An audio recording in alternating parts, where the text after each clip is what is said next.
It looked like early in the third period, the Leafs were going to have one of those games where they just can't score. They have a million opportunities, but they can't beat Dan Vladar, a.k.a. Darth Vader, because he was like putting some... he was using the Force against the Leafs tonight, because for some reason they couldn't beat him. They find a way, though. You know what? You got to give this team credit for never giving up, for putting in the effort and the work and crawling back into this game and winning it 2-1 in overtime over the Calgary Flames. With the win, the Leafs have now won 7 of their last 8 games, or 6 of the last 7. Either way, they're buzzing right now. And they win 5 in a row. You lose 1, you've now won 2 straight, so 7 of your last 8. This is what a great team shows you. And with the win, the Leafs are now 9-5-1 on the year. Let's break down this game, okay? First 2 periods, nobody scores. Nothing. Shots are 13-10 Leafs in both periods. And the amount of glorious opportunity, right? And it was kind of back and forth for the early part of the game.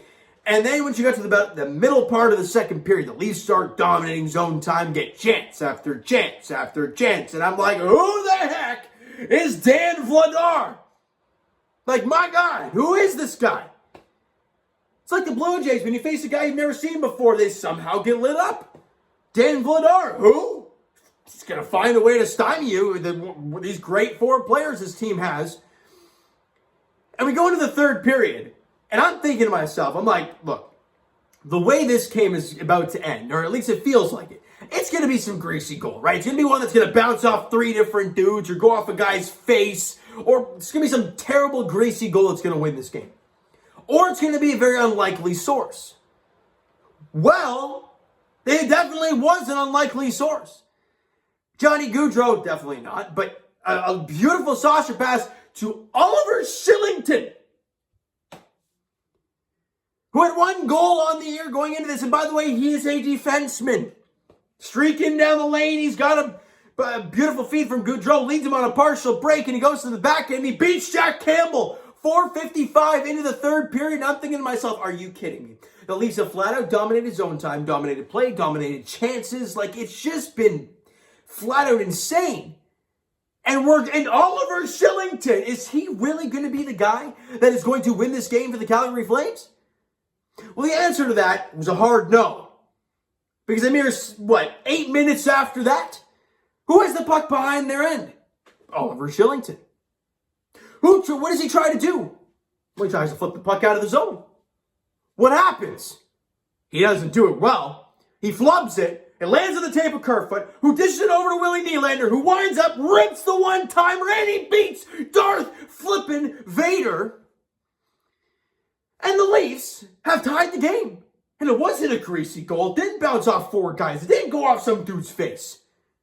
It's a flat-out, beautiful shot from Willie, going underneath the arm of Darth Vader, Dan Vladar.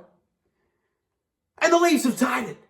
Okay, so they can beat him. Okay, good. It is doable. And late in the third period, they have some great chances. We have some great chances. Shots were 9-7 in favor of Calgary in that third period. And we go to overtime, and it is a 1-1 game. And in that overtime, Austin Matthews has a breakaway on Dan Vladar, looking to ice it. You can't beat him 5-0. This guy, he's like putting the force on Austin Matthews as he's coming down. I mean, look, Austin Matthews did say in his postgame that he felt his stick kind of give there on the way down. It was Dan Vladar, I swear to God it was him. And then down come the Calgary Flames. Jack Campbell's got to make a giant toe save. He starts flying around, trying to make some stops. Who ends up in the middle of the ice? I believe it was either Shillington or it was Mangiapane. And he fires it on, and Jack Campbell shuts the door to freeze the puck. Standing ovation at Scotiabank Arena for him, and well-deserved. And off that enzuming draw, Austin Matthews and, I don't know, was it Marner? Was it Nylander? Was it whoever the hell was with him? And it's a 2-on-2. They both crisscross. Austin Matthews gets to the one side, and he couldn't beat Darth Vader one time 5-hole, and he's like, hey, my stick is just fine now, and he fires it 5-hole again. This time he beats him for the overtime winner. And the Leafs, a much-deserved 2-1 win in overtime, winning 7 of their last 8 games. Beautiful stuff. 9-5-1 on the year. Big win tonight at Scotiabank Arena. Matthews gets the goal. Nylander with the lone assist. By the way, the Nylander goal, Kerfoot got the lone assist. And that goal is at 2:32 of overtime. Wild stuff. And the shots on goal in overtime, 4-2 in favor of the Leafs. For the game, it was 37-31. Insane stuff.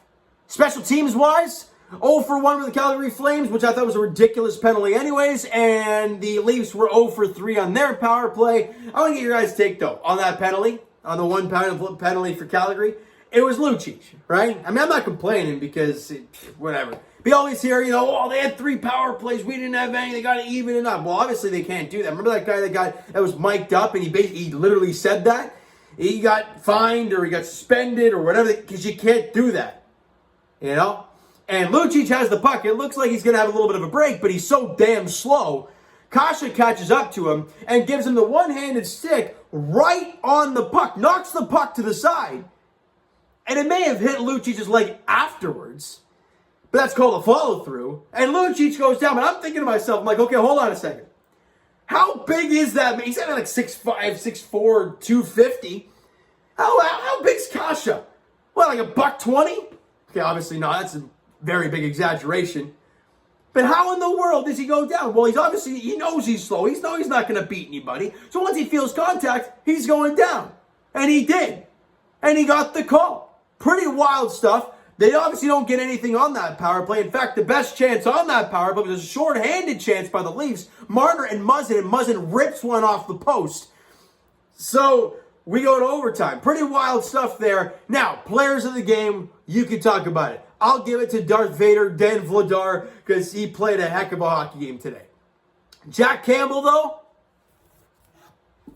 1 goal on 31 shots, including 2 massive saves in overtime. Huge game for Jack Campbell. And Willie Nylander leading the team in goals. He's a point per game this year. He had a goal and an assist today. Obviously, they wanted to tie the game, and he got the lone assist on the game-winning goal from Austin Matthews. Wild stuff for the Leafs. Now, we have to move on, though. It was a great game. Beautiful job for the Leafs pulling out the victory, coming from behind. But we do like to see that score the first goal for once. I mean, it is nice to see that. It didn't happen again today. But you got the win. Whatever. Move on. We need to look forward to the next one. You know why? Because it's tomorrow night. Back-to-back action for the Leafs as they're in Buffalo taking on the Sabres. And they do not take that team lightly. As much as they are the Buffalo Sabres, and when everyone hears that name, they think they're the greasiest franchise out there right now. Well, that actually is Arizona. But for Buffalo, it's just a team that's just like they've never really been great. Now, they did beat or are beating the Edmonton Oilers tonight in Buffalo. So they got a back-to-back as well. But for the Leafs, what do you do goaltending-wise? Obviously, Peter Mrazek's hurt. Michael Hutchinson's playing with the Marlies, but you could call him up. Joseph Woll, I believe, is with the Leafs right now. So are you going to allow that kid to play his first NHL game tomorrow night on the second night of a back-to-back in Buffalo? If that's the case, the Leafs got to get their goal-scoring skates on because they got to start ripping it. I'm not saying I don't have faith in Joseph Woll, but it's his first NHL game. You don't know what you're going to get. And if he doesn't play and they go with a Hutchison, then you know what you're going to get. But from right now, it looks like Joseph Woll might get the start. We'll have to see, though. All right? So you know what, guys? That is going to do it for this one. If you enjoyed the video and enjoyed the game this evening, smack that like button. I do appreciate that. Hit the subscribe button if you guys are not already. Comment down below. Thoughts on the video, thoughts on the game. Would you like, would you not like from today's game for the Toronto Maple Leafs? Twitter link is down below. Follow up there if you guys have not done so already. And Instagram link is also down below. So follow up there, guys. And I will talk to you guys Raptors edition. I always forget when I'm not talking about a team. I forget what the heck they're playing next. I believe the Raptors play tomorrow night at home. Detroit Pistons, right? We get to see Dwayne Casey back in Toronto and Cade Cunningham against the Toronto Raptors tomorrow night, all right? And as for the Toronto Maple Leafs, as we talked about, they hit the road to take on the Buffalo Sabres tomorrow night. I believe it's a 7 o'clock puck drop there on the second night of a back-to-back. The Leafs looking for win number 8 of their last 9 and looks to get their 10th win on the season, all right?